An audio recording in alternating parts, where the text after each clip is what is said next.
Welcome to Jason Chemistry. Our new topic is going to be law of conservation of mass. What is the statement of this law? Total mass of the reactants is equal to total mass of the products. And we are going to take an example and prove this law. I am going to take sodium chloride solution. I am going to take silver nitrate solution. So I will be getting silver chloride and sodium nitrate.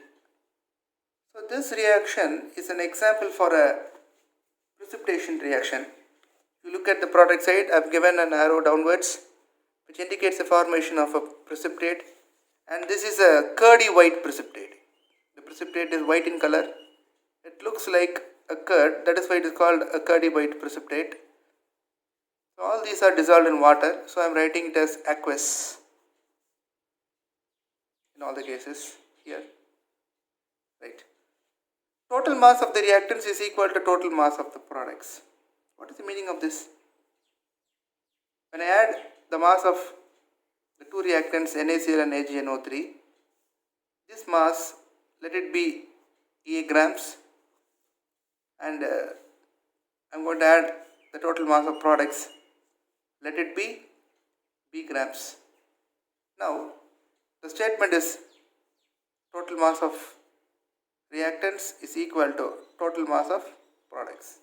This A and B are equal. Now we are going to prove this law. For this I am going to take a H-shaped apparatus. You can look at this apparatus. This apparatus is a sealed apparatus. In one side of this limb I am going to take sodium chloride, and in the other side I am going to take silver nitrate. Now these two solutions are clear solutions after dissolving in water. What is the purpose of sealing this apparatus? If one of the reactant or product is a gas, it may escape out. So to prevent that, I have just sealed this apparatus. Now, before doing this experiment, I am going to take weight of this H-shaped apparatus. Let it be A grams. So before the reaction, I am going to take weight of this whole apparatus along with these two reactants. Let it be A grams. Now what I am going to do is I am going to tilt this apparatus so that this solution and this solution mixes here.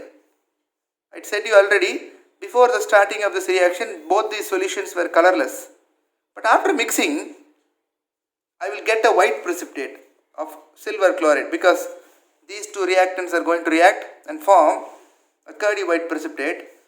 So when after mixing this, I can see a white precipitate on both these limbs. Now after the completion of the reaction, again I am going to take this apparatus and I am going to take weight of this apparatus. Let it be B grams.